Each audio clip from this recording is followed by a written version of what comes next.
I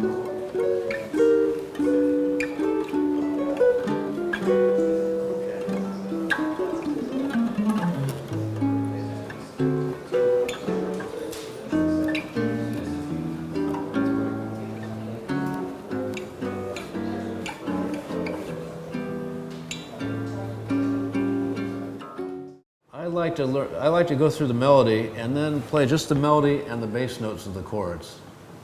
That way you kind of really know where the bass movement is and you can hear the melody above that.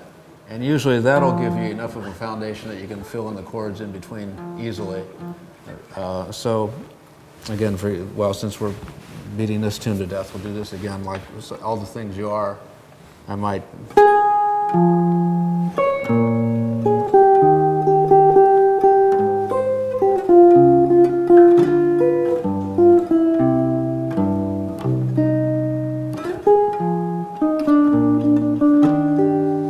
Now, that particular tune is a pretty simple one because the melody is all in the thirds and you got the root, right, so you have a nice 10th.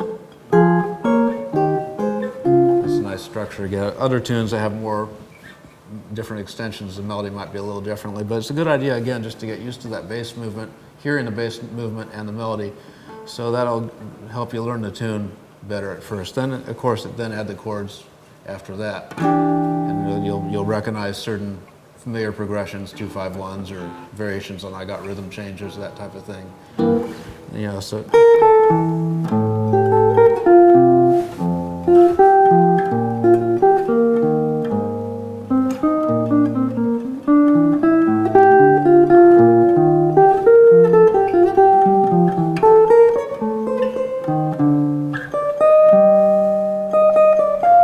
Now that tune has a lot of more like 9ths and 13ths.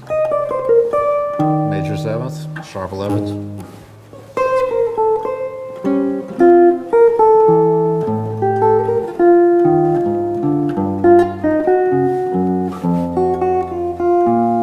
Now, once you get in the habit of doing that, you'll find that a lot of times the rest of the chord will fall right in between.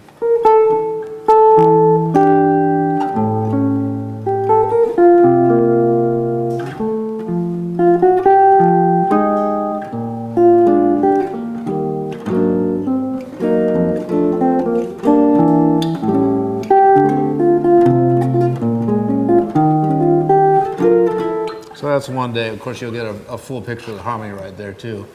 And then once you really know that, obviously you're not always, unless you're playing solo guitar or something, you're not always going to want to play all those roots all the time. But at least you know where they are and can pick and choose if you want them. You know. Yeah.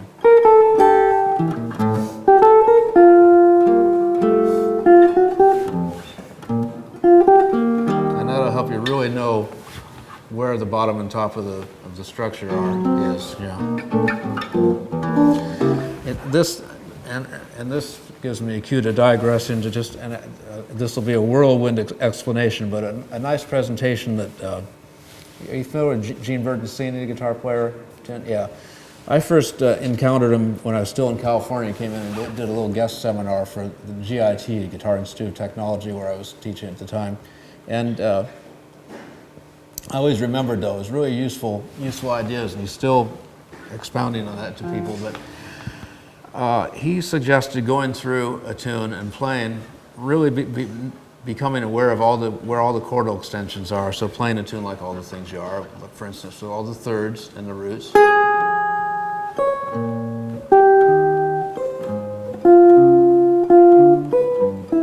Now it sounds suspiciously like the melody, because the melody of that tune is built on all the thirds.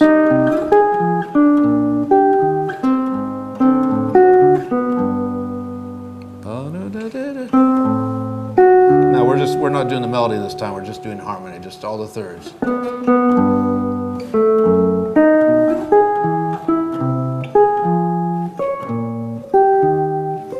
Now you really know where those notes are and you know what they sound like, and if you're improvising you can find them pretty quickly this time.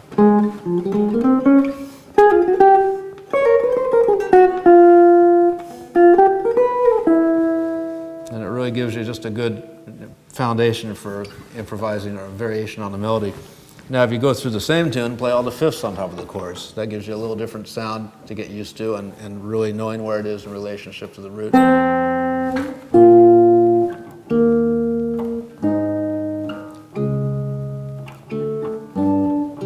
Sounds kind of Gregorian.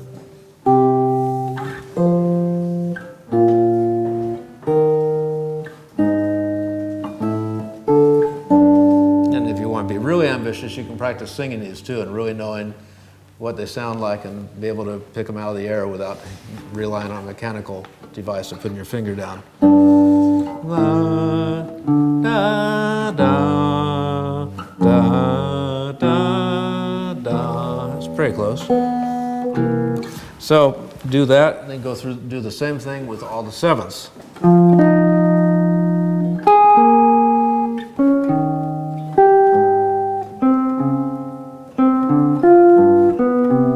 Major and minor sevenths, you know.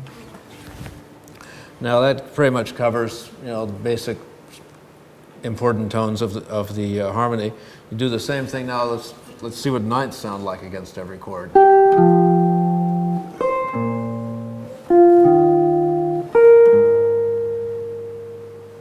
No.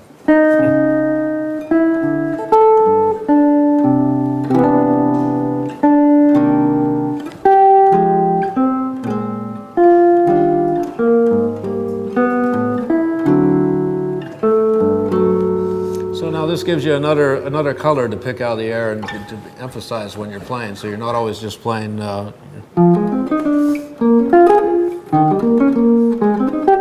you can.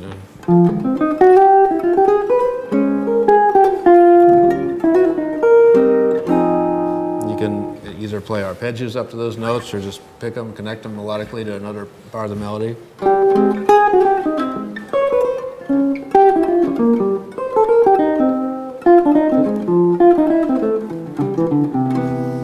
Now you can do the same thing with all the 11ths.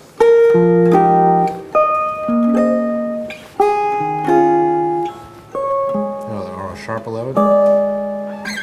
Maybe you do the sharp 11th on the major 7th chords.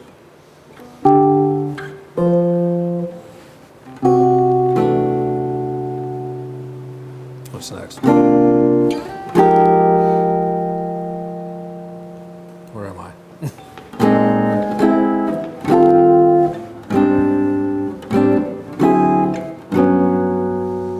And then, of course, you can go up to the 13th if you want to be really ambitious.